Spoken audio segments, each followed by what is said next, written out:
നമസ്കാരം, പുതിയൊരു വീഡിയോയിലേക്ക് ഏവർക്കും ഹൃദ്യമായ സ്വാഗതം. +1 ഇക്കണോമിക്സിൻ്റെ 9ാമത്തെ ചാപ്റ്ററിൽ നിന്നുള്ള ഇമ്പോർട്ടൻ്റ് ആയിട്ടുള്ള ചോദ്യങ്ങളും ഉത്തരങ്ങളുമാണ് ഇന്ന് നമ്മൾ ഈ വീഡിയോയിൽ ഉൾപ്പെടുത്തിയിരിക്കുന്നത്. ഇതിൻ്റെ 2 വീഡിയോകൾ മുൻപ് അപ്ലോഡ് ചെയ്തതാണ് നമ്മുടെ ചാനലിലുണ്ട്. അപ്പോൾ ആ 2 പാർട്ടുകൾ കൃത്യമായിട്ട് നിങ്ങൾ കാണുക.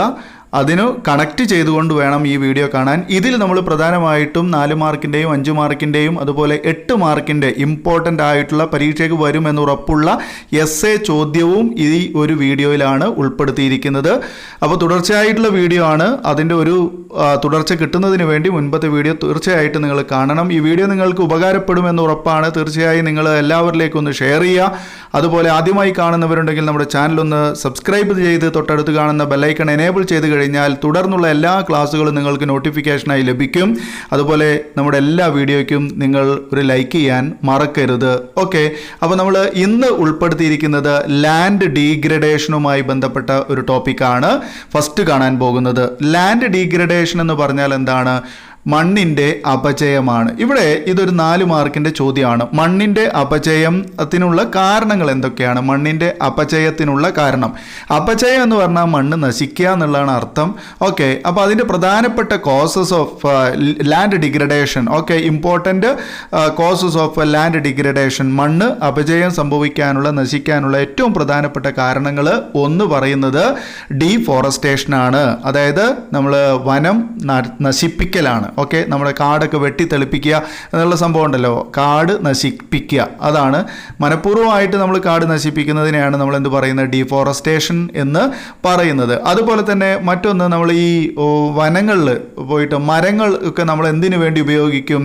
അത് ഫ്യുവലിന് വേണ്ടി ഉപയോഗിക്കും, കത്തിക്കാൻ വേണ്ടി വിറകായിട്ട് ഉപയോഗിക്കുന്നു. അപ്പോൾ വനങ്ങൾ നശിക്കും അല്ലേ? വനങ്ങൾ വെട്ടി നമ്മളത് വിറകായിട്ട് ഉപയോഗിക്കുന്നു എന്നുള്ളത് രണ്ടാമത്തെ കാര്യം. മണ്ണ് നശിക്കാനുള്ള കാരണങ്ങളാണ് പറയുന്നത് കേട്ടോ. അപ്പോൾ നിങ്ങൾ മണ്ണ് നശിക്കാനുള്ള കാരണത്തിന് ഇയാൾ എന്തിനാണ് വനങ്ങളുമായിട്ട് സംസാരിക്കുന്നത് ചോദിക്കും. അവിടെ മണ്ണ് നശിക്കുക എന്ന് പറഞ്ഞാൽ മണ്ണൊലിപ്പ് ഉണ്ടാകും എന്നുള്ളത് തന്നെയാണ്. വനങ്ങൾ നശിപ്പിച്ചു കഴിഞ്ഞാൽ അവിടെ എന്തുണ്ടാകും? മണ്ണൊലിപ്പ് രൂപം കൊള്ളും. അപ്പോൾ അവിടെ ഭൂമിയിൽ നിന്ന് മണ്ണൊക്കെ ഒലിച്ചു പോകും. അതാണ് അവിടെ നമുക്ക് സംഭവിക്കാൻ പോകുന്നത്. ഓക്കെ, അതുപോലെ തന്നെ മറ്റൊന്ന്, ഈ അനാവശ്യമായിട്ട് അല്ലെങ്കിൽ അധികമായിട്ട് നമ്മൾ എന്ത് ചെയ്യും? കന്നുകാലി മേയ്ക്കൽ. ഒരേ സ്ഥലത്ത് ഒരേ ഇടങ്ങളിൽ കന്നുകാലികളെ മേയിച്ചു കഴിഞ്ഞാൽ അവിടെ എന്തുണ്ടാകും? മണ്ണ് നശിക്കുന്നതിന് കാരണമാകും. അതുപോലെ തന്നെ ഷിഫ്റ്റിംഗ് കൾട്ടിവേഷനാണ്. അതായത് നമ്മൾ ഒരേ സ്ഥലത്ത്, അതായത് കൃഷി ചെയ്യുക. അതായത് എങ്ങനെയാണ്? ഈ കാടൊക്കെ നശിപ്പിച്ചുകൊണ്ട്, കത്തിച്ചുകൊണ്ട്, അവിടെയുള്ള എല്ലാ വസ്തുക്കളും, മരങ്ങളും അതുപോലെ വൃക്ഷങ്ങളൊക്കെ നമ്മൾ കത്തിച്ച് കളഞ്ഞിട്ട് അവിടെ എന്താക്കുക? അത് കൃഷിക്ക് യോഗ്യമാക്കി മാറ്റുക. ഓക്കെ, അത് മണ്ണ് നശിക്കുന്നതിന് കാരണമാകും. പലരും പറയും അവിടെ ഈ വനങ്ങളും ചെടികളൊക്കെ കത്തിച്ച് കളഞ്ഞാൽ അതിൻ്റെ വെണ്ണീർ പിന്നെ മണ്ണിൽ വീണ് കഴിഞ്ഞാൽ അവിടെ നല്ല വിളവുണ്ടാകും എന്ന് പറയും. യഥാർത്ഥത്തിൽ അതിന് ദോഷമാണ് സംഭവിക്കുന്നത്, വേണം മനസ്സിലാക്കാൻ. ഓക്കെ, അതായത് burning down trees in an area, cultivating there and then moving the another area to the same എന്നാണ്. അതായത് ഇവിടെ സംഭവിക്കുന്നതാണ്, നമ്മളൊരു സ്ഥലത്ത് കൃഷി ചെയ്യുന്നതിന് വേണ്ടിയിട്ട് നമ്മൾ അവിടെയുള്ള കാടൊക്കെ വെട്ടി തെളിക്കുന്നു, അല്ലെങ്കിൽ കത്തിച്ച് നശിപ്പിക്കുന്നു, എന്നിട്ട് അവിടെ കൃഷി ചെയ്യുന്നു. എന്നിട്ട് ആ ഏരിയ കൃഷി ചെയ്ത് തുടങ്ങുമ്പോൾ അതിൻ്റെ തൊട്ടപ്പുറത്തുള്ള സ്ഥലങ്ങളും ഇതേപോലെ ചെയ്ത് നശിപ്പിക്കുക. അങ്ങനെ ഒരു സിസ്റ്റം ഉണ്ടാവുക. അതാണ് ഷിഫ്റ്റിംഗ് കൾട്ടിവേഷൻ എന്ന് പറയുന്നത്. അതായത് ഒരു സ്ഥലത്ത് നിന്ന് നമ്മൾ കൃഷി മറ്റൊരു സ്ഥലത്തേക്ക് മാറ്റുക എന്നുള്ളതാണ്. ഓക്കെ, അപ്പോൾ അങ്ങനെ കൃഷി മാറ്റുമ്പോൾ സംഭവിക്കുന്നത് നമ്മൾ ഇത്തരം ഭൂപ്രദേശങ്ങളാണ് നശിപ്പിച്ച് കളയുന്നത്. ഓക്കെ, അതുപോലെ തന്നെ മറ്റൊന്ന് എന്താ? നോൺ അഡോപ്ഷൻ ഓഫ് ക്രോപ്പ് റൊട്ടേഷനാണ്. പിന്നെ സ്ഥിരമായിട്ടുള്ളൊരു വിളപര്യയം ചെയ്യാത്ത, വിളപര്യയം എന്ന് പറഞ്ഞാൽ അതിനെയാണ് നമ്മൾ ക്രോപ്പ് റൊട്ടേഷൻ എന്ന് പറയുന്നത്. അതായത് സ്ഥിരമായിട്ട് ഒരേ സ്ഥലത്ത് ഒരേ ഭൂമിയിൽ എന്ത് ചെയ്യുക? ഒരേ വിള തന്നെ കൃഷി ചെയ്യുക. അപ്പോൾ നെല്ല് കൃഷി ചെയ്യുന്നവൻ നെല്ല് തന്നെ കൃഷി ചെയ്തുകൊണ്ടിരിക്കുക, വാഴ കൃഷി നടത്തുന്നവൻ വാഴ തന്നെ കൃഷി ചെയ്യുക. അപ്പോൾ അതിൻ്റെ ഇടയ്ക്ക് ഇടവിളയായിട്ടോ അല്ലെങ്കിൽ അത് മാറ്റി മാറ്റി കൃഷി ചെയ്യുന്നതിനോ ആളുകൾ ശ്രമിക്കാറില്ല. അത് മണ്ണ് നശിക്കുന്നതിന് കാരണമാകും എന്നുള്ളതാണ്. മറ്റൊന്ന്, അമിതമായിട്ട് നമ്മൾ ഈ കെമിക്കൽ ഫെർട്ടിലൈസേഴ്സും പെസ്റ്റിസൈഡ്സും ഒക്കെ ഉപയോഗിക്കുക. അതായത് രാസവളങ്ങളും കീടനാശിനികളൊക്കെ അധികമായിട്ട് ഉപയോഗിക്കുന്നത്, അമിതമായിട്ട് ഉപയോഗിക്കുന്നത് മണ്ണ് നശിക്കാൻ കാരണമാകും. പിന്നെ അതുപോലെ തന്നെ ഈ എക്സ്പ്ലോയിറ്റേഷൻ ഓഫ് ഗ്രൗണ്ട് വാട്ടർ ആണ്. നമ്മൾ ഈ ഭൂഗർഭ ജലം, അതായത് നമുക്ക് ഭൂമിക്കടിയിൽ നിന്ന് നമ്മൾ കിണറൊക്കെ ഉണ്ടാക്കുമല്ലോ, അപ്പോൾ അങ്ങനെ നമ്മൾ ജലം അമിതമായിട്ട് ഊറ്റിയെടുക്കുക. അത് എക്സസീവായിട്ടുള്ള എക്സ്പ്ലോയിറ്റേഷൻ എന്ന് പറഞ്ഞത് കേട്ടോ, ചൂഷണമാണ് പറയുന്നത്. നമ്മുടെ നിത്യോപയോഗ ആവശ്യങ്ങൾക്ക് വേണ്ടി നമ്മൾ എടുക്കുന്നതിന് പകരമായിട്ട്, അതാണ് അതാണ് നമുക്ക് ഈ പാലക്കാടൊക്കെ സംഭവിച്ചത് അല്ലേ. പ്ലാച്ചിമട എന്ന് പറയുന്ന സ്ഥലത്ത് നിങ്ങളത് കേട്ടിട്ടുണ്ടായിരിക്കുമല്ലോ അല്ലേ. നമ്മുടെ കൊക്കക്കോള കമ്പനി, നമ്മുടേതല്ല, കൊക്കക്കോള കമ്പനികളുമായി ബന്ധപ്പെട്ട് അവിടെ സമരം നടന്നതും അതുപോലെ തന്നെ ആ ഒരു കമ്പനി അവിടെ നിന്ന് തുരത്തിയതൊക്കെ നിങ്ങൾ കേട്ടിട്ടുണ്ടാവുമല്ലോ അല്ലേ. അപ്പോൾ അതൊക്കെ നമ്മൾ ഇതിൻ്റെ ഭാഗമാണ് കേട്ടോ. ഞാൻ ഈ പറയുന്ന എൻവയോൺമെൻ്റൽ ആയിട്ടുള്ള ഒരു ഇഷ്യൂസാണ്. അപ്പോൾ അതിനൊക്കെ പിന്നിൽ ഒരുപാട് ആ പ്രദേശവാസികളും അതിന് നേതൃത്വം കൊടുത്തവരൊക്കെ അല്ലേ ഒരുപാട് പേര് കേട്ട ആളുകളാണ്. എന്നുവെച്ചാൽ സമരത്തിലൂടെ പേര് കേട്ടവരാണ്, പാവങ്ങളായിട്ടുള്ള സാധുക്കളായിട്ടുള്ള നിലനിൽപ്പിന് വേണ്ടി സമരം ചെയ്തവരാണെന്നുള്ളത് ഓർക്കുക. ഓക്കെ, നമ്മളത് ഈ ഒരു അവസരത്തിലൂടെ ഓർത്തു എന്നുള്ളൂ. അപ്പോൾ എന്താണ് എക്സ്പ്ലോയിറ്റേഷൻ ഓഫ് ഗ്രൗണ്ട് വാട്ടർ, അതായത് നമ്മുടെ ഭൂഗർഭജലം ഊറ്റിയെടുക്കുക എന്നുള്ളത് അത് മണ്ണ് നശിക്കുന്നതിന് കാരണമാകുന്നു. മറ്റൊന്ന് എന്താണ്, നമ്മൾ ഈ fertile top soil for brick and tile making പറഞ്ഞാൽ മനസ്സിലായോ. അതായത് നമ്മുടെ ഭൂമിയുടെ ഉപരിതലത്തിലുള്ള മണ്ണുണ്ടല്ലോ അത് ഇളക്കിയെടുക്കും. എന്തിനു വേണ്ടിയിട്ട്, നമ്മൾ ഈ എന്താ പറയുക, ടൈലൊക്കെ ഉണ്ടാക്കാൻ വേണ്ടി. ടൈൽ എന്ന് പറയുമ്പോൾ നമ്മുടെ ഇഷ്ടികയാണ് ഉദ്ദേശിച്ചത്. ഓക്കെ, ഇഷ്ടിക നിർമ്മാണത്തിനൊക്കെ വേണ്ടിയിട്ട് മേൽമണ്ണ് ഇളക്കി കൊണ്ടുപോകുന്നത് ഏറ്റവും നല്ല വളമുള്ള മണ്ണാണ് മേൽമണ്ണ് എന്ന് പറയുന്നത്. അപ്പോൾ അത് ഇങ്ങനെ ചെയ്യുമ്പോൾ അവിടെയും ഭൂമി നശിക്കുന്നതിന് കാരണമാകും എന്നാണ്. ഓക്കെ, അപ്പോൾ ലാൻഡ് ഡിഗ്രഡേഷൻ, മണ്ണിൻ്റെ അപജയത്തിന് അതൊക്കെ ഒരു പ്രധാനപ്പെട്ട കാരണങ്ങളാണ്. അപ്പോൾ അത് ഇമ്പോർട്ടൻ്റ് ആണ് കേട്ടോ. ഈ മണ്ണിൻ്റെ അപജയം എന്നുള്ളത് പറയുന്നത് വളരെ ഇമ്പോർട്ടൻ്റ് ആണ്. അതിൻ്റെ കാരണങ്ങൾ കൃത്യമായിട്ട് നിങ്ങൾ പഠിക്കുക. പിന്നെ വാട്ടർ പൊല്യൂഷൻ എന്ന് പറഞ്ഞിട്ടൊരു ഭാഗമുണ്ട്. വാട്ടർ പൊല്യൂഷൻ അതായത് നമ്മുടെ ജലമലിനീകരണം. ജലമലിനമാകുന്നത് എങ്ങനെ, അതിനുള്ള കാരണങ്ങൾ എന്തൊക്കെയാണ് നമുക്ക് വളരെ സിമ്പിളായിട്ട് എഴുതാൻ പറ്റുന്നതാണ്. അതിന് പ്രത്യേകിച്ച് നമുക്കൊരു ക്ലാസ്സിൻ്റെ ഒന്നും ആവശ്യമില്ല. അതായത് ഈ ജലത്തിലേക്ക് നമ്മൾ വേസ്റ്റ് വാട്ടർ വിടുമ്പോഴാണല്ലോ നമ്മൾ സ്ഥലം അല്ലെങ്കിൽ വെള്ളം നിൽക്കുന്ന സ്ഥലം എന്താവുന്നത്, മലിനമാകുന്നത് അല്ലേ. അതായത് പുഴകളിലേക്ക് നമ്മൾ എന്ത് ചെയ്യുന്നു, ഫാക്ടറികളിൽ നിന്നൊക്കെ കുഴൽ അല്ലേ, എന്താ പറയുക, വേസ്റ്റ് ജലമൊക്കെ നമ്മൾ ഈ ഫാക്ടറികളിൽ നിന്നൊക്കെ ഈ പുഴകളിലേക്കും അല്ലെങ്കിൽ തോടുകളിലേക്കൊക്കെ ഒഴുക്കി വിടുമ്പോൾ ആ ജലം അമിതമായിട്ട് മോശമായി മാറും. അതുപോലെ തന്നെ വീടുകളിൽ നിന്ന് ഡൊമസ്റ്റിക് വേസ്റ്റ് വാട്ടറാണ് അല്ലേ, അത് നമ്മൾ തിരിച്ചു കൊടുക്കും. ചില ആളുകളൊക്കെ കക്കൂസ് ടാങ്കൊക്കെ തിരിച്ച് ഓപ്പൺ ആക്കി അങ്ങോട്ട് വിടാറുണ്ട് അല്ലേ. ചില ഹോട്ടലുകൾ ചെയ്യുന്നുണ്ട് അല്ലേ. ഇപ്പോൾ അങ്ങനെയൊക്കെ നമുക്ക് ടൗണിലൊക്കെ അത്തരം സംഭവങ്ങൾ നമ്മളറിയില്ല, ഇതൊന്നും മനസ്സിലാവുന്നുണ്ടോ. ഹോട്ടലിൽ നിന്നൊക്കെ ഇത് പുറത്തേക്ക് പോകുന്നത് ഏത് ഭാഗത്തേക്കാണ്, കക്കൂസ് ടാങ്കിലേക്ക് തന്നെയാണോ മാലിന്യം പോകുന്നതെന്ന് നമുക്ക് ഉറപ്പിക്കാൻ പറ്റില്ല, മനസ്സിലാവുന്നുണ്ടല്ലോ.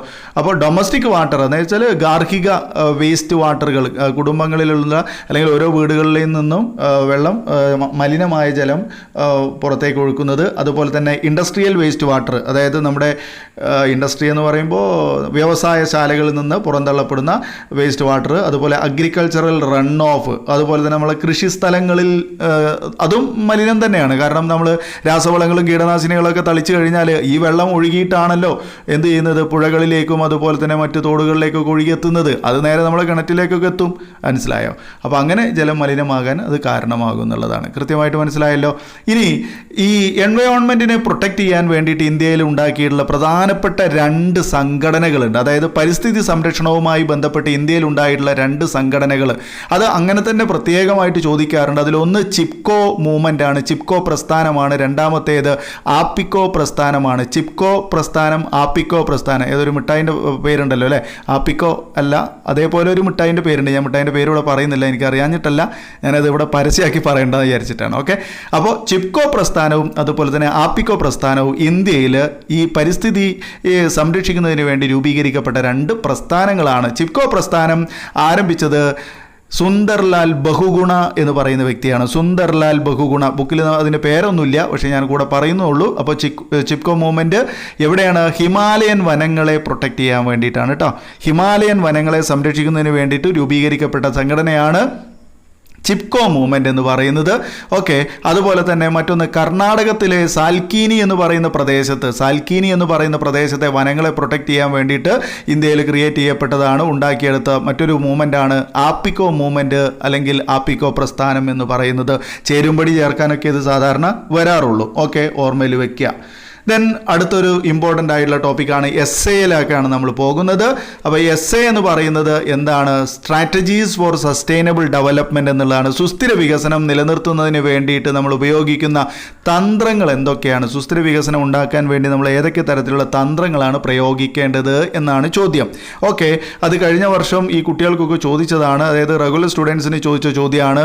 നിങ്ങളുടെ കഴിഞ്ഞ വർഷത്തെ തുല്യതക്കാരുടെ കഴിഞ്ഞ വർഷത്തെ ക്വസ്റ്റ്യൻ പേപ്പറിലും ഈ ചോദ്യം വന്നിട്ടുണ്ട്. തുടർച്ചയായിട്ട് ആയിട്ട് വരുന്ന ഒരു ചോദ്യമാണ്. അതുകൊണ്ട് തന്നെ ഏറ്റവും ഇമ്പോർട്ടൻ്റ് ആണ് ഈ ഒരു ചോദ്യം. നിങ്ങൾ എന്തായാലും എസ് എ ആയിട്ട് പഠിച്ചിരിക്കണം, നിർബന്ധമായിട്ടും പഠിച്ചിരിക്കണം. ഓക്കെ, അപ്പോൾ ഈ ഒരു ചോദ്യം വന്നാൽ, അതായത് ഇന്ത്യയിൽ അല്ലെങ്കിൽ പൊതുവെ നമ്മൾ ഈ എന്താ പറയുക, പരിസ്ഥിതിയെ സംരക്ഷിക്കുന്നതിന് വേണ്ടി അല്ലെങ്കിൽ സസ്റ്റൈനബിൾ ഡെവലപ്മെൻറ്റ് ഉണ്ടാക്കാൻ വേണ്ടി, സുസ്ഥിര വികസനം ഉണ്ടാക്കുന്നതിന് വേണ്ടി സ്വീകരിച്ചിട്ടുള്ള പ്രധാനപ്പെട്ട തന്ത്രങ്ങൾ എന്തൊക്കെയാണെന്ന് ചോദിച്ചാൽ നമ്മൾ ആദ്യം അവിടെ എന്താണ് സസ്റ്റൈനബിൾ ഡെവലപ്മെൻറ്റ് അല്ലെങ്കിൽ സുസ്ഥിര വികസനം എന്ന് പറയണം.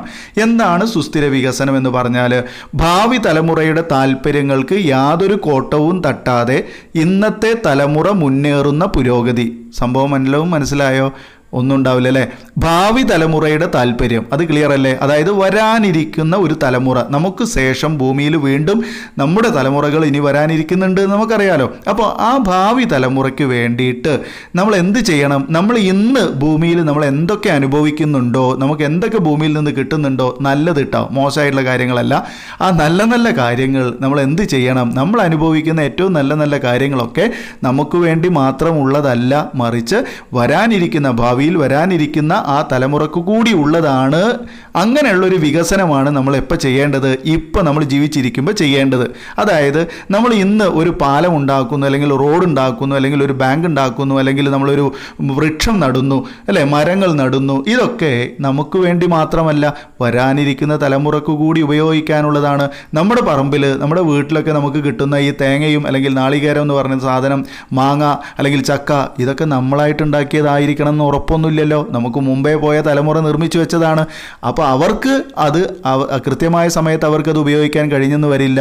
അപ്പോൾ പക്ഷേ അവർക്ക് ശേഷം വന്ന തലമുറ നമ്മളത് ഉപയോഗിക്കുന്നു. കാര്യം പിടുത്തം കിട്ടിയോ? അപ്പോൾ അങ്ങനെയുള്ളൊരു വികസനം നമ്മൾ ചെയ്യണം. അല്ലാതെ ഇന്ന് നമ്മൾ ചെയ്യുന്നത് നമുക്ക് മാത്രം മതി, വരാനിരിക്കുന്ന ആളുകൾ അവർക്ക് എന്തെങ്കിലുമൊക്കെ ചെയ്തോട്ടെ എന്ന ആ ഒരു ദുഷിച്ച ചിന്തയുമായിട്ട് നമ്മൾ എന്ത് ചെയ്യാൻ പാടില്ല? നമ്മളൊരു ഡെവലപ്മെൻറ്റ് രാജ്യത്തിൽ ഉണ്ടാക്കാൻ പാടില്ല. ഓക്കെ, അപ്പോൾ സസ്റ്റൈനബിൾ ഡെവലപ്മെൻറ്റ് ക്ലിയർ ചെയ്യുക. 2 മാർക്കിന് മാത്രമായിട്ട് ഇത് ചോദിക്കാറുണ്ട്. എന്താണ് സുസ്ഥിര വികസനം എന്ന് ചോദിക്കാറുണ്ട്. എന്താ പറയുക? സുസ്ഥിര വികസനം എന്ന് പറഞ്ഞാൽ, അല്ലെങ്കിൽ സുസ്ഥിര വികസനം എന്നാൽ ഭാവി തലമുറയുടെ താല്പര്യങ്ങൾക്ക് യാതൊരു കോട്ടവും തട്ടാതെ ഇന്നത്തെ തലമുറ മുന്നേറുന്ന പുരോഗതി. അതാണ് സസ്റ്റൈനബിൾ ഡെവലപ്മെൻറ്റ്. ഓക്കെ, അപ്പോൾ എന്തൊക്കെ തന്ത്രങ്ങൾ നമ്മൾ ഈ ഒരു സുസ്ഥിര വികസനം രാജ്യത്ത് നിലനിർത്തണമെങ്കിൽ നമ്മൾ എന്തൊക്കെ തന്ത്രങ്ങളാണ് പ്രയോഗിക്കേണ്ടത്? അതാണ് നമ്മൾ പറയാൻ പോകുന്നത്. നമ്മൾ ഉപയോഗിക്കേണ്ട പ്രധാനപ്പെട്ട തന്ത്രങ്ങൾ എന്ന് പറയുന്നത്, important elements of the strategy are use of non conventional sources of energy. അതാണ് ഒന്നാമത്തത്. Use of non conventional sources of energy എന്ന് പറഞ്ഞാൽ എന്താണ്? അതായത് പാരമ്പര്യേതര ഉറവിടങ്ങൾ, ഊർജ്ജ ഉറവിടങ്ങൾ ഉപയോഗിക്കുക. പാരമ്പര്യേതര ഊർജ്ജ ഉറവിടങ്ങൾ. അപ്പോൾ ഇത് പറഞ്ഞാൽ നമുക്കിത് ഒരു വലിയ ബന്ധമില്ലാത്തൊരു പേരാണ് ഇപ്പോൾ ഈ കേൾക്കുന്നത്. കാരണം ഇത് 8ാമത്തെ ചാപ്റ്ററിലാണ് ഈ പാരമ്പര്യ ഊർജ്ജവും പാരമ്പര്യേതര ഊർജ്ജത്തെക്കുറിച്ചും പറയുന്നത്. 8ാമത്തെ ചാപ്റ്റർ നമുക്ക് പഠിക്കേണ്ടതില്ല. പല സ്കൂളിലും എടുത്തിട്ടുണ്ടായിരിക്കും, നിങ്ങൾക്ക് എടുത്തിട്ടുണ്ടാകുമോ എനിക്കറിയില്ല. പക്ഷേ ഞാൻ പോകുന്നിടത്ത് ഞാൻ എടുക്കാറില്ല. കാരണം അത് ആവശ്യമില്ലാത്ത നമ്മൾ പഠിപ്പിക്കണ്ടല്ലോ. അപ്പോൾ നിങ്ങളും ഇത് കേൾക്കുന്ന ആളുകളാണെങ്കിൽ നിങ്ങൾക്ക് അറിയാവുന്നവരിലേക്കൊക്കെ ഒന്ന് ഷെയർ ചെയ്ത് കൊടുത്താളാം. വെറുതെ 8ാമത്തെ ചാപ്റ്റർ ഇല്ലാത്ത, ഈ ഓർമ്മ ഇല്ലാത്ത കാലഘട്ടത്തിൽ വീണ്ടും അത് വെറുതെ ഓർത്ത് വെച്ചിരിക്കേണ്ട ആവശ്യമില്ല. പഠിക്കാൻ ആവശ്യമില്ലാത്ത പഠിക്കേണ്ട. ഓക്കെ, അപ്പോൾ എന്താണ് പാരമ്പര്യ ഊർജ്ജം? പാരമ്പര്യ ഊർജ്ജം എന്ന് പറഞ്ഞാൽ നമ്മൾ പ്രകൃതിയിൽ നിന്ന് എടുക്കുന്ന സ്ഥിരമായിട്ട് നമ്മൾ ഉപയോഗിച്ചുകൊണ്ടിരിക്കുന്ന ഊർജ്ജം. പെട്രോളിയം, കൽക്കരി, പ്രകൃതിവാതകം, ഇതൊക്കെയാണ് പാരമ്പര്യ ഊർജ്ജം എന്ന് പറയുന്നത്. അപ്പോൾ പാരമ്പര്യേതരം എന്ന് പറഞ്ഞാൽ എന്താണ്? പാരമ്പര്യേതരം എന്ന് പറഞ്ഞാൽ നമ്മൾ ഉപയോഗിക്കുന്ന ഈ ഗോബർ ഗ്യാസ്, അതുപോലെ തന്നെ LPG, അതുപോലെ നമ്മുടെ CNG, അതുപോലെ ഈ വിൻഡ് എനർജി, അതായത് കാറ്റിൽ നിന്നുള്ള ഊർജ്ജം, അതുപോലെ സൗര ഊർജ്ജം, സൂര്യനിൽ നിന്നുള്ള ഊർജ്ജം, ഇങ്ങനെയുള്ളതൊക്കെയാണ് നമ്മുടെ പാരമ്പര്യ ഊർജ്ജങ്ങൾ എന്ന് പാരമ്പര്യേതര ഊർജ്ജം എന്ന് പറയുന്നത്. അത് ഉപയോഗിക്കുക. നമ്മുടെ രാജ്യത്തിൽ നമ്മുടെ വികസനം സുസ്ഥിരമാകണമെന്നുണ്ടെങ്കിൽ നമ്മൾ എന്താ ചെയ്യേണ്ടത്? പാരമ്പര്യേതര ഊർജ്ജ ഉറവിടങ്ങൾ ഉപയോഗിക്കണം. അപ്പോൾ പ്രധാനപ്പെട്ട പാരമ്പര്യേതര ഊർജ്ജ ഉറവിടങ്ങൾ ഏതൊക്കെയാണ്? ഒന്ന്, LPG, ഗോബർ ഗ്യാസ് എന്നിവ ഉപയോഗിക്കുക. അതാണ് ഒന്നാമത്തെ പോയിന്റ്. അപ്പോൾ മെയിൻ ഒന്നാമത്തെ പോയിന്റ്, അതായത് ഈ ഇന്ത്യയിൽ സുസ്ഥിര വികസനം ത്തിന് ഉപയോഗിക്കുന്ന തന്ത്രങ്ങൾ താഴെ പറയുന്നവയാണ് എന്ന് പറഞ്ഞിട്ട് നമ്മൾ എന്ത് ചെയ്യുക? ഒന്നാമത്തെ പോയിന്റ് എഴുതേണ്ടത് പാരമ്പര്യേതര ഊർജ്ജ ഉറവിടങ്ങളുടെ ഉപയോഗം എന്നാണ്. അതാണ് ഒന്നാമത്തെ പോയിന്റ്. എന്നിട്ട് അതിൽ നമ്മൾ കുറേ പോയിന്റുകൾ വീണ്ടും വരുന്നുണ്ട്, ഇന്നർ പോയിന്റ്സ് വരുന്നുണ്ട്. അതിലെ ഇന്നർ പോയിന്റ് ഒന്നാമത്തേത് ഏതാണ്? LPG, ഗോബർ ഗ്യാസ് എന്നിവയുടെ ഉപയോഗം. അത് വിവരിക്കണം നിർബന്ധമൊന്നുമില്ല. ഓക്കെ, അപ്പോൾ നമ്മുടെ രാജ്യത്തിൽ ഈ വികസനം സുസ്ഥിരമാകണമെങ്കിൽ നമ്മൾ എന്തിനെ പ്രൊമോട്ട് ചെയ്യണം? LPGയെയും അതുപോലെ തന്നെ ഗോബർ ഗ്യാസിനെയും പ്രൊമോട്ട് ചെയ്യണമെന്നാണ്. അതെവിടെ? റൂറൽ ഏരിയാസിൽ, ഗ്രാമപ്രദേശങ്ങളിൽ. കാരണം ഗ്രാമപ്രദേശങ്ങളിൽ ഇപ്പോഴും ആളുകൾ എന്താണ് ഉപയോഗിക്കുന്നത്? വിറകാണ് ഉപയോഗിക്കുന്നത് അല്ലേ, കത്തിക്കാനൊക്കെ വേണ്ടിയിട്ട്. അതായത് ഫ്യൂവലായിട്ട് ഉപയോഗിക്കുന്നത് അവർ വുഡാണ്, അല്ലെങ്കിൽ ഡ്രൈഡ് ഡങ്ക് ആണ്, ഉണങ്ങിയ ചാണകമോ അല്ലെങ്കിൽ ഈ മരക്കഷ്ണങ്ങളൊക്കെയാണ് അവർ എന്ത് ചെയ്യുന്നത്? വിറകായിട്ട് ഉപയോഗിക്കുന്നത്. അത് വലിയ തരത്തിലുള്ള പൊല്യൂഷൻ ഉണ്ടാക്കും. കാർബൺ ഡൈ ഓക്സൈഡ് പോലുള്ള വാതകങ്ങൾ വമിക്കുന്നതിനും ആളുകൾക്ക് ശ്വാസകോശ രോഗം ഉണ്ടാക്കുന്നതിനൊക്കെ പ്രധാനപ്പെട്ട കാരണം അതാണ്. അപ്പോൾ അത് നമുക്കറിയാലോ, നമ്മുടെ വീട്ടിലൊക്കെ അടുപ്പിലൊക്കെ നേരം വെളുക്കുമ്പോൾ തന്നെ എണീറ്റ് വന്നിട്ട് അതിനുള്ളിലേക്ക് തലവെച്ച് കമന്ന് കിടന്നിട്ട് ഊതും. അങ്ങോട്ടൊരു ഊതുമ്പോൾ അതിനേക്കാൾ വലിയ വലിവ് നമ്മൾ അകത്തേക്ക് വലിച്ചു കയറ്റും. ഉള്ള പുക മൊത്തം നമ്മൾ ഉള്ളിലേക്ക് കയറ്റിയിട്ടുണ്ടാവും, നമ്മൾ അറിയുന്നില്ല. അങ്ങനെ വർഷങ്ങളോളം നമ്മളത് ചെയ്യുന്നു. തൽഫലമായിട്ട് നമുക്ക് ശ്വാസമുട്ടലുണ്ടാകുന്നു, അത്തരത്തിലുള്ള ആന്തരിക അവയവങ്ങൾക്ക് കേടുപാടൊക്കെ സംഭവിക്കും. അപ്പോൾ അതിന് പകരം നമ്മൾ എന്ത് ചെയ്യണം? ഗ്രാമപ്രദേശങ്ങൾ ഇത് വ്യാപകമാക്കണം എന്നാണ് പറയുന്നത്. ഏത്? LPGയും അതുപോലെ തന്നെ ഗോബർ ഗ്യാസിൻ്റെ ഉപയോഗമൊക്കെ നമ്മൾ വ്യാപകമാക്കുക. ഓക്കെ, അതാണ് ഒന്നാമത്തെ കാര്യം. അതുപോലെ തന്നെ ടൗണുകളിൽ, അതായത് നഗരപ്രദേശങ്ങളിൽ CNGയുടെ ഉപയോഗം വർദ്ധിപ്പിക്കണമെന്നാണ്. എന്താണ് CNG എന്ന് പറയുമ്പോൾ? കംപ്രസ്ഡ് നാച്ചുറൽ ഗ്യാസ് എന്നാണ് അതിന് പറയുന്നത്. കംപ്രസ്ഡ് നാച്ചുറൽ ഗ്യാസ് നമ്മൾ ഉപയോഗിക്കുന്നത് സാധാരണ വാഹനങ്ങളിലാണ് അല്ലേ. അതായത് പൊല്യൂഷൻ ഒഴിവാക്കാൻ, അതായത് ഈ മലിനീകരണം, നഗരങ്ങളിലെ മലിനീകരണം ഒഴിവാക്കാൻ വേണ്ടി പബ്ലിക് ട്രാൻസ്പോർട്ടിലൊക്കെ നമ്മൾ എന്ത് ഉപയോഗിക്കുക? CNG ഉപയോഗിക്കുക. CNG ഉപയോഗിച്ച്, അതായത് ഗ്യാസ് ഉപയോഗിച്ച്, കംപ്രസ്ഡ് നാച്ചുറൽ ഗ്യാസ് ഉപയോഗിച്ച് നമ്മുടെ നാട്ടിൽ ഓട്ടോറിക്ഷകളൊക്കെ ഓടുന്നുണ്ടല്ലോ. ബ്രസീലിൻ്റെ ഓട്ടോറിക്ഷ എന്ന് പറഞ്ഞ ഒരു ഓട്ടോറിക്ഷ ഉണ്ട് നമ്മുടെ നാട്ടിൽ. അതായത് ആ പച്ചയും മഞ്ഞയും കളറുള്ള അല്ലേ. അപ്പോൾ അങ്ങനെയുള്ള അതിലൊക്കെ നമ്മൾ എന്താ ഉപയോഗിക്കുന്നത്? ഗ്യാസാണ് ഉപയോഗിക്കുന്നത്. അതുപോലെ തന്നെ നമുക്ക് ബസ്സൊക്കെ നമ്മൾ ആ രീതിയിൽ ഓടിക്കുന്നുണ്ട്. അപ്പോൾ അതാണ് കംപ്രസ്ഡ് നാച്ചുറൽ ഗ്യാസ്. കാറുകളൊക്കെ ഇതിൽ CNGയിൽ വരുന്നുണ്ട് കേട്ടോ. അപ്പോൾ ഇത് വ്യാപകമായിട്ട് നമ്മുടെ ഇന്ത്യയിൽ ഉപയോഗിക്കുന്നത് ന്യൂഡൽഹി പോലുള്ള സ്ഥലങ്ങളിലാണ്. ഓക്കെ, അവിടെയൊക്കെ ഭയങ്കര രീതിയിൽ എന്തുണ്ട്? പൊല്യൂട്ടഡ് ആണ്. നഗരങ്ങളൊക്കെ പൊല്യൂട്ടഡ് ആണ്. മനുഷ്യന്മാർക്കൊന്നും പുറത്തിറങ്ങി നടക്കാൻ പറ്റാത്ത അവസ്ഥയിലാണ് അവിടെ മലിനീകരണം. അപ്പോൾ നഗരപ്രദേശങ്ങൾ എന്തുപയോഗിക്കുക? CNG ഉപയോഗിക്കുക. ഗ്രാമപ്രദേശങ്ങൾ എന്തുപയോഗിക്കുക? അവിടെ LPGയും അതുപോലെ തന്നെ ഈ പിന്നെ ഗ്യാസ്, ഗോബർ ഗ്യാസും ഉപയോഗിക്കുക എന്നുള്ളതാണ്. മറ്റൊന്നാണ് വിൻഡ് എനർജി എന്ന് പറയുന്നത്. എന്താ വിൻഡ് എനർജി? കാറ്റിൽ നിന്നുള്ള ഊർജ്ജമാണ് അല്ലേ. അത് പ്രധാനപ്പെട്ട ഒരു റിന്യൂവബിൾ എനർജിയാണ്. നമുക്ക് വീണ്ടും വീണ്ടും എടുക്കാവുന്നതാണ്. കാറ്റ് എത്രത്തോളം നമ്മുടെ നാട്ടിലുണ്ടോ അതിനനുസരിച്ച് നമുക്ക് അതിൽ നിന്ന് നമുക്ക് ഒരു ഊർജ്ജം ഉൽപ്പാദിപ്പിക്കാം. നിങ്ങൾ കണ്ടിട്ടുണ്ടാവും, ഈ ടൂറൊക്കെ പോകുമ്പോൾ നമ്മുടെ രാമേശ്വരം പോലുള്ള സ്ഥലങ്ങളിലേക്കൊക്കെ, തമിഴ്നാട് പോലുള്ള സ്റ്റേറ്റുകളിലേക്കൊക്കെ നമ്മൾ ടൂറ് പോകുമ്പോൾ നിങ്ങൾ കണ്ടിട്ടുണ്ടായിരിക്കും എന്ത്, ഇങ്ങനെ കാറ്റാടി യന്ത്രങ്ങൾ നിൽക്കുന്നത് കണ്ടിട്ടുണ്ടായിരിക്കും അല്ലേ. ആ കാറ്റാടി യന്ത്രങ്ങൾ അതിൽ നിന്നാണ്, അത് ടർബൈൻസ് അല്ലേ, വിൻഡ് ടർബൈൻസ് ആണ് അത് ആ കാണുന്നത്. കാറ്റാടി യന്ത്രം എന്ന് പറഞ്ഞത് വിൻഡ് ടർബൈൻസ് ആണ്. ആ വിൻഡ് ടർബൈൻസ് നമ്മൾ എന്ത് ചെയ്യുന്നു? അത് ഉപയോഗിച്ചുകൊണ്ട് അതിൽ നിന്ന് നമ്മൾ വൈദ്യുതി ഉൽപ്പാദിപ്പിക്കുന്നു അല്ലേ, അല്ലെങ്കിൽ എനർജി ഉൽപ്പാദിപ്പിക്കുന്നു. പറഞ്ഞ മനസ്സിലാവുണ്ടോ? അപ്പോൾ കാറ്റിൽ നിന്നുള്ള ഊർജ്ജം നമുക്ക് ഒരു സസ്റ്റൈനബിൾ ആണ്, അല്ലെങ്കിൽ സുസ്ഥിര വികസനത്തിന് സഹായിക്കും. മറ്റൊന്ന് സോളാർ എനർജിയാണ്. സോളാർ എനർജി ഇപ്പോൾ നമ്മൾ വ്യാപകമായിട്ട് നമ്മൾ പുരപ്പുറത്ത് ഒക്കെ നമ്മൾ സാധാരണ ഇപ്പോൾ ചെയ്തു തുടങ്ങിയിട്ടുണ്ട് അല്ലേ. നമ്മുടെ KSEB പോലുള്ള സ്ഥാപനങ്ങളൊക്കെ പുരപ്പുറത്തുള്ള ഈ സോളാർ എനർജി പോലുള്ള കാര്യങ്ങളൊക്കെ പ്രോത്സാഹിപ്പിച്ചു തുടങ്ങിയിട്ടുണ്ട് അല്ലേ. അതായത് സൂര്യനിൽ നിന്നുള്ള ആ ഒരു കിരണങ്ങളെ ആശ്രയിച്ചുകൊണ്ട്, സോഴ്സസ് ഓഫ് എനർജിയെ ആശ്രയിച്ചുകൊണ്ടാണ് നമ്മൾ എന്ത് ചെയ്യുന്നത്? ഇവിടെ എനർജി ഉൽപ്പാദിപ്പിക്കുന്നത്, അതായത് ഊർജ്ജം ഉൽപ്പാദിപ്പിക്കുന്നത്. അപ്പോൾ സോളാർ എനർജിയുടെ പ്രത്യേകത അതെന്താണ്? നമുക്കത് ഫോട്ടോ വോൾട്ടായി സെല്ലിലാണ് നമ്മളത് ശേഖരിക്കുന്നത്. നിങ്ങൾ കണ്ടിട്ടുണ്ടായിരിക്കും സോളാർ എടുക്കുന്നതുമായി ബന്ധപ്പെട്ട ഒരു പാനൽ കണ്ടിട്ടുണ്ടായിരിക്കും. അതിനെ വിളിക്കുന്ന പേര് ഫോട്ടോ വോൾട്ടായി സെല്ല് എന്നാണ്. ഓക്കെ, അപ്പോൾ അതിൽ നമ്മളത് ശേഖരിക്കുന്നു. ഈ ചൂട് അതിൽ വന്ന് തട്ടി അതവിടെ ശേഖരിക്കപ്പെടും, ബാറ്ററിയിൽ ശേഖരിക്കപ്പെടും. ഓക്കെ, എന്നിട്ട് നമ്മളത് നമ്മുടെ പാചക ആവശ്യങ്ങൾക്ക് ഉപയോഗിക്കാം. അതുപോലെ തന്നെ വാട്ടർ ഹീറ്റിങ്ങിന് ഉപയോഗിക്കാം. നമ്മുടെ വീട്ടിൽ ലൈറ്റ് കത്തിക്കാൻ വേണ്ടി ഉപയോഗിക്കാം. അല്ലെങ്കിൽ വാഹനങ്ങൾ ഓടിക്കാൻ വേണ്ടിയിട്ടൊക്കെ നമ്മളത് ഉപയോഗിക്കുന്നുണ്ട്. കാരണം അതിൽ നിന്ന് എനർജി നമുക്ക് ഉപയോഗിക്കാമെന്ന് പറഞ്ഞാൽ, അല്ലാതെ ഇത് വെച്ചിട്ട് വാഹനം ഓടിക്കുക എന്നുള്ളതല്ല. അപ്പോൾ ഇതൊക്കെ ഇതിൻ്റെ പ്രധാനപ്പെട്ട അഡ്വാൻറ്റേജസ് ആണ്. ഇതും ഒരു റിന്യൂവബിൾ എനർജിയാണ്. സൂര്യനുള്ളിടത്തോളം കാലം നമുക്ക് സൂര്യനിൽ നിന്നുള്ള എനർജി കിട്ടുമല്ലോ. പറഞ്ഞ മനസ്സിലായ? ഇതൊന്നും പൊല്യൂട്ടഡ് അല്ല, മലിനീകരണം ഉണ്ടാക്കുന്നില്ല. പറഞ്ഞ മനസ്സിലായില്ലേ? അതുപോലെ മറ്റൊന്നാണ് ചെറുകിട ജലവൈദ്യുത പദ്ധതികൾ. അതായത് ചെറിയ ചെറിയ നദികളിൽ അല്ലെങ്കിൽ വെള്ളച്ചാട്ടങ്ങളിലൊക്കെ നമ്മൾ എന്ത് ചെയ്യുക? മിനി ഹൈഡൽ പ്രോജക്റ്റുകൾ സ്ഥാപിക്കുക. ഈ മിനി ഹൈഡൽ പ്രോജക്റ്റ് എന്ന് പറഞ്ഞാൽ ചെറിയ വെള്ളച്ചാട്ടങ്ങളിൽ അരുവികളിലൊക്കെ നമ്മൾ എന്ത് ചെയ്യുന്നു, ചെറിയ രീതിയിലുള്ള വെള്ളം കെട്ടി നിർത്തിക്കൊണ്ട് അതിൽ നിന്ന് വൈദ്യുതി ഉൽപ്പാദിപ്പിക്കുക, അണക്കെട്ടുകളിൽ നിന്ന് വൈദ്യുതി ഉൽപ്പാദിപ്പിക്കുക. അതാണ് മിനി ഹൈഡൽ പ്രോജക്റ്റ് എന്ന് പറയുന്നത്. ഇതൊന്നും മനുഷ്യന് യാതൊരു തരത്തിലുള്ള ദോഷം ചെയ്യാത്തതാണ് എന്നുള്ളതാണ് അതിൻ്റെ പ്രത്യേകത. ഓക്കെ, ഇനി രണ്ടാമത്തെ ഒരു പ്രധാനപ്പെട്ട ഘടകം എന്ന് പറയുന്നത്, അതായത് നമ്മുടെ സസ്റ്റൈനബിൾ ഡെവലപ്മെൻറ്റ്, സുസ്ഥിര വികസനം ഉണ്ടാക്കാൻ വേണ്ടി നമ്മൾ ഉപയോഗിക്കുന്ന രണ്ടാമത്തെ തന്ത്രം എന്ന് പറയുന്നത് ട്രഡീഷണൽ നോളജ് ആൻഡ് പ്രാക്ടീസസ് ആണ്. അതായത് നമ്മുടെ പാരമ്പര്യ അറിവുകളും പ്രയോഗങ്ങളുമാണ്. പാരമ്പര്യ അറിവുകളും പ്രയോഗങ്ങളും നമ്മൾ ഇവിടെ പ്രധാനമായിട്ട് ഉദ്ദേശിക്കുന്നത് നമ്മുടെ രാജ്യത്ത് അല്ലെങ്കിൽ നമ്മുടെ പഴയ കാലം മുതൽ നമ്മൾ പാരമ്പര്യമായിട്ട് കൈമാറി വരുന്ന പലതരത്തിലുള്ള അറിവുകളുണ്ട്. അതായത് ആരോഗ്യ മേഖലയിലായാലും മറ്റേതൊരു മേഖല എടുത്ത് പരിശോധിച്ചാലും നമ്മൾ പാരമ്പര്യമായിട്ട് കൈമാറി വന്നുകൊണ്ടിരിക്കുന്ന പലതരത്തിലുള്ള അറിവുകളും പ്രയോഗങ്ങളുണ്ട്. അത് നമ്മൾ പിന്തുടരുക എന്നാണ് ഇവിടെ ഉദ്ദേശിച്ചത്. ഓക്കെ, പാരമ്പര്യ അറിവുകളും പ്രയോഗങ്ങളും എന്നുള്ളതാണ് രണ്ടാമത്തെ പോയിന്റ്. മൂന്നാമത്തതാണ് ഓർഗാനിക് ഫാമിംഗ്. ഓർഗാനിക് ഫാമിംഗ് എന്ന് പറഞ്ഞാൽ എന്താണ്? ജൈവകൃഷിയാണ്. ആ ജൈവകൃഷി നമ്മൾ ഇതിന് മുൻപത്തെ ഒരു ചാപ്റ്ററിൽ നമ്മൾ പറഞ്ഞാണ് ജൈവകൃഷി എന്താണ്, ജൈവകൃഷിയുടെ ഗുണങ്ങളും ദോഷങ്ങളും എന്താണെന്ന് അവിടെ പറഞ്ഞിട്ടുണ്ടായിരുന്നു. ഓക്കെ, അപ്പോൾ ജൈവകൃഷിയുടെ രണ്ട് പ്രധാനപ്പെട്ട ഘടകങ്ങളുണ്ട്. അതിലൊന്ന് ബയോ കമ്പോസ്റ്റിംഗ് ആണ്, രണ്ടാമത്തേത് ബയോ പെസ്റ്റ് കൺട്രോൾ ആണ്. അത് രണ്ടും ഇതിൻ്റെ ഭാഗമായിട്ട് നിങ്ങൾ പഠിക്കണം. ഈ ജൈവകൃഷി എന്നുള്ള ഈ ഹെഡിങ് എഴുതിയിട്ട് ഇതിന് രണ്ട് പ്രധാനപ്പെട്ട ഘടകങ്ങളുണ്ട്. അതിലൊന്ന് ബയോ കമ്പോസ്റ്റിംഗ് ആണ്, രണ്ടാമത്തേത് ബയോ പെസ്റ്റ് ആണ്. ഓക്കെ, അതായത് ബയോ കമ്പോസ്റ്റ് എന്ന് പറഞ്ഞാൽ എന്താണ്? Compost of made from the organic waste. അതായത് കാറ്റിൽ ഡങ്ക്, ബേർഡ് ഡ്രോപ്പിംഗ്, ഗ്രീൻ ലീവ്സ് ഇങ്ങനെയുള്ള സംഭവങ്ങളൊക്കെ ഉപയോഗിച്ചുകൊണ്ടാണ് നമ്മൾ ഉപയോഗിക്കുന്നത്?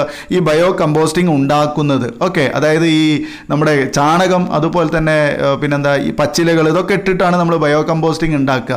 ഓക്കെ, വളമാണ്, അത്രയേ ഉള്ളൂ. അപ്പോൾ അതുപോലെ തന്നെ ബയോ പെസ്റ്റ് കൺട്രോൾ, അതായത് കീടങ്ങളെ നശിപ്പിക്കുന്നതിന് വേണ്ടിയിട്ട് നമ്മൾ എന്ത് ചെയ്യുക? രാസവളങ്ങളും കീടനാശിനികളൊക്കെ ഉപയോഗിക്കുന്നതിന് പകരമായിട്ട് നമ്മൾ പ്രകൃതിയിൽ തന്നെ നമ്മൾ പലതരത്തിലുള്ള ഈ പുകയില കഷായമൊക്കെ ഉണ്ടാക്കിയിട്ട് നമ്മൾ എന്ത് ചെയ്യും? ഈ കൃഷി സ്ഥലങ്ങളിലൊക്കെ തളിക്കൂലേ? ഇതിനെയാണ് നമ്മൾ ബയോ പെസ്റ്റ് കൺട്രോൾ എന്ന് പറയുന്നത്. അതായത് കീടങ്ങളെ നിയന്ത്രിക്കുക എന്നുള്ളതാണ്. ഓക്കെ, ജൈവ കീട നിയന്ത്രണം എന്നാണ് അതിൻ്റെ മലയാളം. ഓക്കെ, അപ്പോൾ ഇത്രയും കാര്യങ്ങൾ ഉൾപ്പെടുത്തി കഴിഞ്ഞാൽ നമുക്കിതൊരു എസ്സേ ആയി കിട്ടും. വളരെ ഇമ്പോർട്ടൻ്റ് ആണ്, കൃത്യമായിട്ട് പഠിക്കുക. പറഞ്ഞത് മനസ്സിലായി എന്നാണ് ഞാൻ വിശ്വസിക്കുന്നത്. എന്തായാലും നമ്മുടെ അടുത്ത് ബുക്ക് വാങ്ങിയിട്ടുള്ളവർക്ക് കൃത്യമായിട്ട് ബുക്കിൽ ഇതിൻ്റെ നോട്ട് കിട്ടുന്നതാണ്. അപ്പോൾ ആർക്കെങ്കിലും പുസ്തകം ആവശ്യമുണ്ടെങ്കിൽ നമ്മുടെ ചാനലിൽ വന്ന് കമൻറ്റ് ചെയ്യുക, അല്ലെങ്കിൽ ഈ ചാനലിൻ്റെ ഡിസ്ക്രിപ്ഷൻ ബോക്സിൽ, വീഡിയോയുടെ ഡിസ്ക്രിപ്ഷൻ ബോക്സിൽ നമ്മുടെ നമ്പർ ഉണ്ട്, വാട്സപ്പ് നമ്പർ ഉണ്ട്. അതിൽ വന്ന് നിങ്ങൾ മെസ്സേജ് ചെയ്താലും മതി. നിങ്ങൾക്ക് ബുക്ക് നമ്മൾ കൊറിയർ ചെയ്ത് തരുന്നതാണ്. ഓക്കെ, അപ്പോൾ ഇനിയും സമയമുണ്ട് പരീക്ഷയ്ക്ക് പഠിക്കാൻ വേണ്ടി. ബുക്കൊക്കെ വാങ്ങിയിട്ട് ഇനി പഠിക്കാൻ പറ്റുമോ എന്നൊക്കെ ചിന്തിക്കുന്നവർക്ക് ചിന്തിച്ചിരിക്കുന്നതിനേക്കാൾ നല്ലത് നിങ്ങൾ ആക്റ്റീവായിട്ട് പ്രവർത്തിക്കുക എന്നുള്ളതാണ് പറയാനുള്ളത്. ഓക്കെ സ്റ്റുഡൻസ്, അപ്പോൾ നമുക്ക് വീണ്ടും അടുത്ത ഒരു ചാപ്റ്ററുമായിട്ട് പുതിയൊരു വീഡിയോയിൽ കാണാം. ഈ വീഡിയോ ഇവിടെ വൈൻഡപ്പ് ചെയ്യാണ്, ഈ ചാപ്റ്റർ ഇവിടെ വൈൻഡപ്പ് ചെയ്തു. ഓക്കെ, അപ്പോൾ ഇനി നമുക്ക് വീണ്ടും കാണാം. വീഡിയോ കണ്ടിരുന്ന എല്ലാവർക്കും നന്ദി. Thanks for watching.